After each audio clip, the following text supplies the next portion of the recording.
গরমের এক অলস দুপুর। গ্রামের বাড়িটা একদম নিস্তব্ধ। মামা ব্যবসার কাজে শহরের বাইরে গেছেন কয়েক দিনের জন্য। বাড়িতে শুধু আমি আর ঝর্ণা মামি।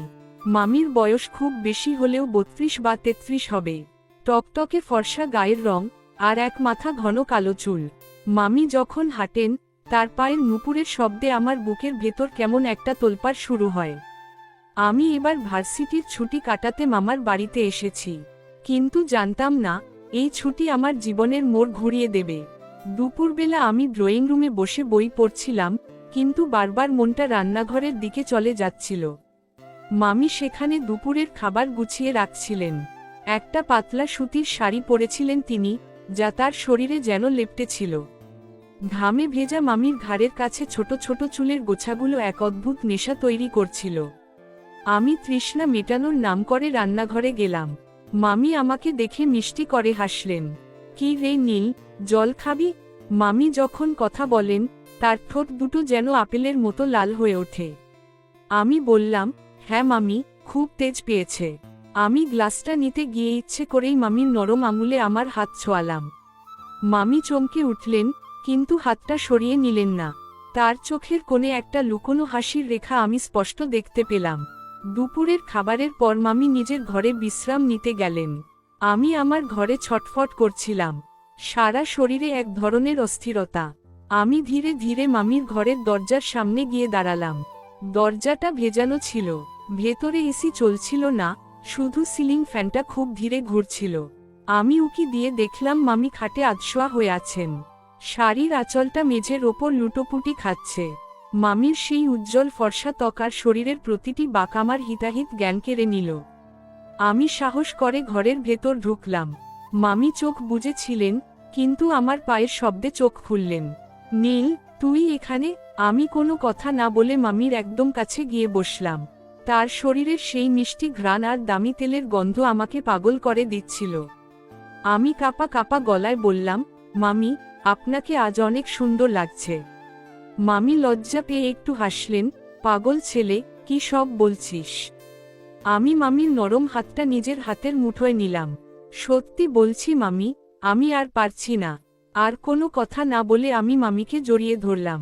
মামি প্রথমে একটু বাধা দেওয়ার চেষ্টা করেছিলেন, কিন্তু কয়েক মুহূর্তের মধ্যেই তিনিও আমাকে শক্ত করে জড়িয়ে ধরলেন।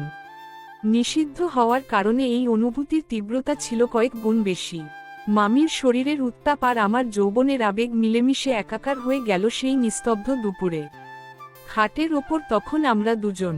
মামির সেই আলগা শাড়ি আর আমাদের ঘন নিঃশ্বাস মিলে এক স্বর্গীয় নরক তৈরি করল। বাইরের রোদ তখন প্রখর, আর ঘরের ভেতর আমরা এক অন্যরকম ঝড়ে ডুবে যাচ্ছিলাম। মামি আমার কানে ফিসফিস করে বলছিলেন, নীল, এটা কিন্তু একদম ঠিক হচ্ছে না। কিন্তু তার শরীরের ভাষা বলছিল অন্য কথা। সেদিন বিকেলের সেই মুহূর্তগুলো আমার জীবনের শ্রেষ্ঠ স্মৃতি হয়ে থাকবে। মামি আর আমার এই গোপন রসায়ন আজও আমাদের চোখের ইশারায় রয়ে গেছে। কেউ জানে না সেই নিস্তব্ধ দুপুরে আমাদের মধ্যে কি ঘটেছিল। বন্ধুরা, আজকের এই রসালো গল্পটি আপনাদের কেমন লেগেছে? যদি ভালো লেগে থাকে এবং এই গল্পের পরের পর্ব বা আরও এমন রোমাঞ্চকর কাহিনী শুনতে চান, তবে এখনই ভিডিওটিতে একটি লাইক দিন। আপনাদের লাইক আমাদের নতুন গল্প লিখতে উৎসাহ দেয়। গল্পটি নিয়ে আপনাদের মনে কোনো প্রশ্ন বা অনুভূতি থাকলে কমেন্ট বক্সে অবশ্যই জানাবেন। আর হ্যাঁ, আমাদের এই মায়াবী জগতের সদস্য হতে সাবস্ক্রাইব বাটনটি ক্লিক করে বেল আইকনটি বাজিয়ে দিন। দেখা হবে পরবর্তী কোনো এক নতুন এবং আরও উত্তপ্ত গল্পে। ততক্ষণ ভালো থাকুন, সুস্থ থাকুন। ধন্যবাদ।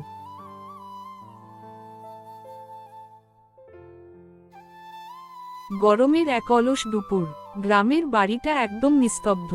মামা ব্যবসার কাজে শহরের বাইরে গেছেন কয়েক দিনের জন্য। বাড়িতে শুধু আমি আর ঝর্ণা মামি।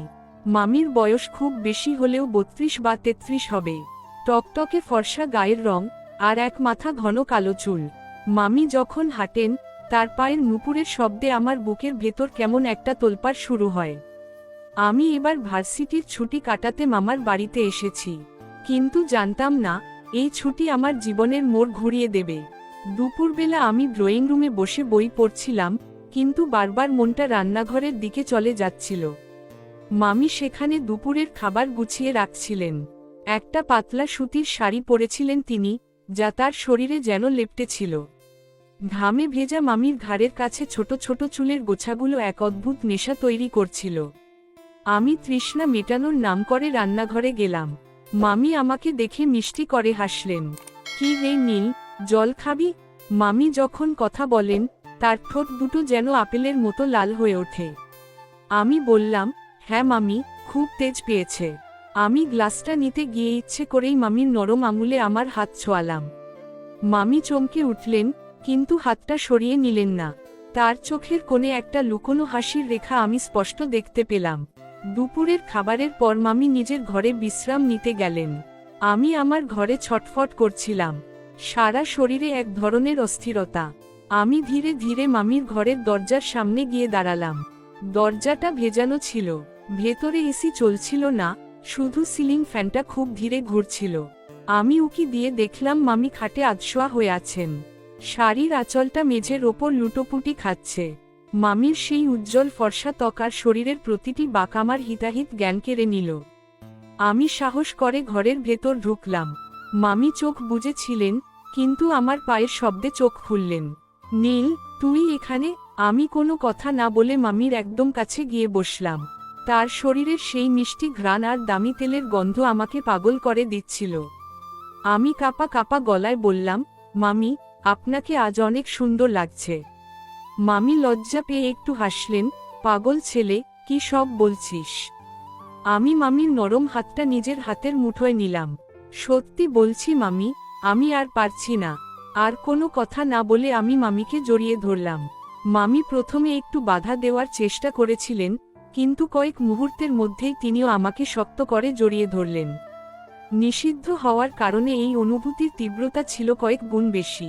মামির শরীরের উত্তাপ আর আমার যৌবনের আবেগ মিলেমিশে একাকার হয়ে গেল সেই নিস্তব্ধ দুপুরে। খাটের ওপর তখন আমরা দুজন। মামির সেই আলগা শাড়ি আর আমাদের ঘন নিঃশ্বাস মিলে এক স্বর্গীয় নরক তৈরি করল।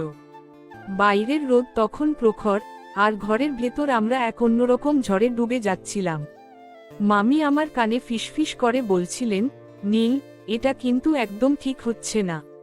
কিন্তু তার শরীরের ভাষা বলছিল অন্য কথা।